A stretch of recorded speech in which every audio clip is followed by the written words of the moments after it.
Welcome. I am author D.M. Patterson, and in this video, I'm going to talk about mapping your story. I'm very excited about this video because I was requested by my friend Amanda to talk about how do you map your stories. The great thing about that answer is there's no right or wrong answer, and one project may require something different than another. So let's get talking about different ways to map your book. I don't have any fancy editing equipment yet for my videos, so I'm going to use an old-fashioned dry erase board to talk about some of the ideas I have for helping you map out your story. The first way to map out your story would be an outline. So it could look something like, one could be chapter 1. And then you can write a few sentences about what is in that chapter. And I've seen someone use this kind of method before. Or you could say, chapter 1, A can be the character that's in the chapter, character A, and let's say character C, and then C, there can be a plot device like fight over a cat, and I say that because there's a cat right here, that's why I'm sitting funny in my chair. So you can, do chapter 1, you can do it by chapters, write little blurbs under each chapter, you can have points for just what you want to have in each chapter, you can have one be, section 1, doesn't even have to be by chapter, or the beginning. The beginning of the book must have this, 2, the middle, 3, the end, section 2. My handwriting is absolutely terrible, but it can be something like this. So your outline doesn't have to be completely filled out. If you don't want it to be, your outline can be some kind of variation of something like this. Whatever works for you. I did an outline before. There goes my cat. I tried to do an outline for one of the books that I was stuck with, and it actually helped me get my ideas flowing. And then unfortunately, I think I'm too much of an organic writer because I didn't stick to the outline. But when I was really stuck, using an outline really helped me get unstuck. Local author Michael Thompson uses outlines, and I want to do an interview with him. He's one of a few people that I have lined up that I would like to do an interview with, where I want to talk to him a little bit more about the strengths of outlines and how he uses it. So if you're interested in learning more, stay tuned. It's definitely something I want to talk about. And like I said, outlines can be very fluid. It doesn't really have to be very strict, and you don't always have to follow them, but sometimes getting your thoughts out in an outline may help you shake something loose, and then you can move forward. Another way to map out your ideas is called a mind map. Now, it really looks like this. You have a circle where you have your idea, your book idea in the middle, and then if you've already written some scenes or some things have already come to your mind, blurbs and things like that, just write them out and then put little lines back to your idea, and then explore that scene a little bit. What character is in it?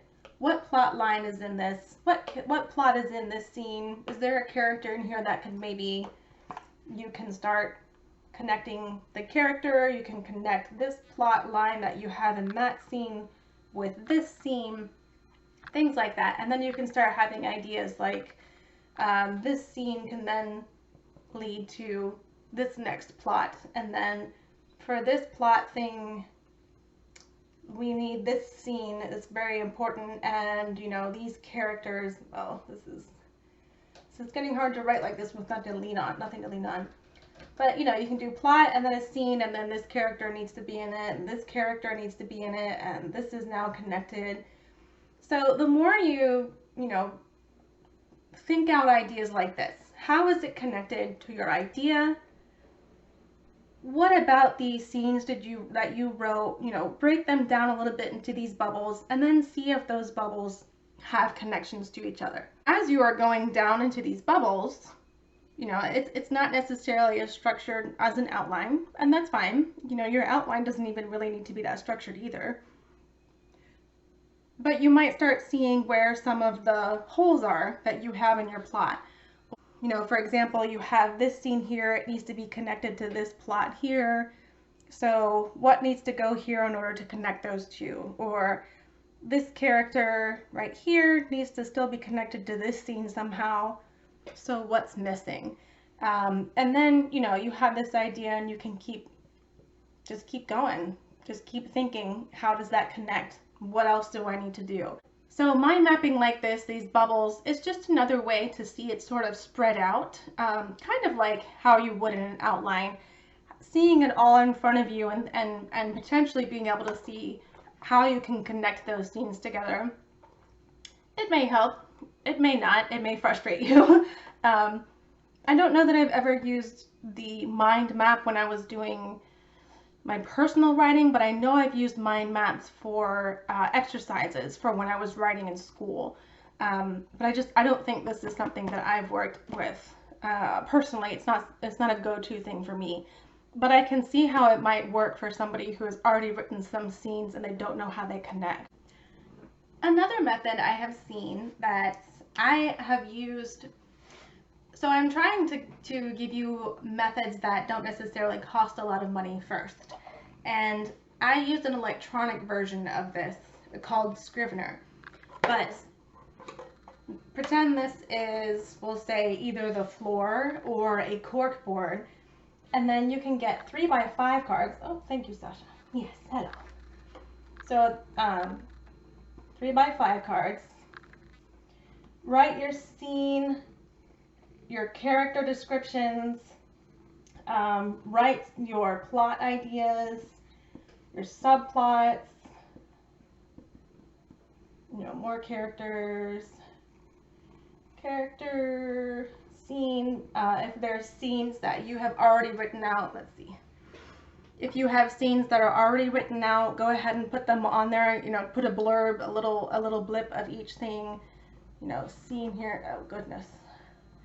And then what you can do with these 3x5 cards is put them on either a cork board or the floor and move them around and see how they fit. So so again, when I was creating, okay, my cat's over here bumping into me.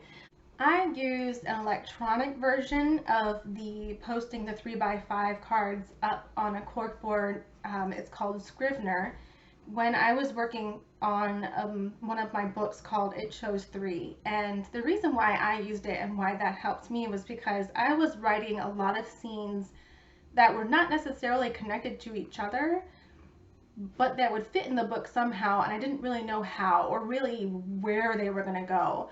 So being able to get this scene out and have it written out because it was something that came to my mind and it really needed to be written, but then have a way of at least organizing it in some form. You know, I could see just a description of those scenes on that corkboard, and in my case it was an electronic corkboard, and then I could try to visualize where where each scene would need to go to make it flow and make sense. So if that works for you, or you can use some combination of all three. You can do a mind map with the 3x5 cards and try to connect them somehow. I know Scrivener is not the only computer software that's out there that can help with organizing and things like this. So if you have something that you are using that works really well for you, please comment below and let us know, you know, something other than Scrivener, or if there's something free maybe that would help. Comment below. I'm not really aware because I don't really use it that much. Scrivener was really helpful for me for the It Shows 3, like I said, because I thought of scenes out of order. And then also I will say, when I was talking about I had to use an outline, it was for the same story. So you can combine methods. And again, there's no right or wrong way to map it out. I will say a little bit about my method, which is very much fly by the seat of your pants. I am not a very methodical person when it comes to writing, and I think it's because my writing tends to be very organic. And what I mean by that is, as I'm writing, things tend to change a lot, and my characters sometimes do whatever the heck they want when I'm writing. So I do have an idea in my mind of how things should go, but sometimes it doesn't even end up that way. So it's really hard for me to try to do outlines when I know that as I start writing it, it's probably not going to end up that way. But I do want to say, if you're having a hard time continuing on with connecting those scenes, with connecting the story with what you've already written, sometimes you need to take a step back and ask yourself a few questions. And those questions are, what is your conflict?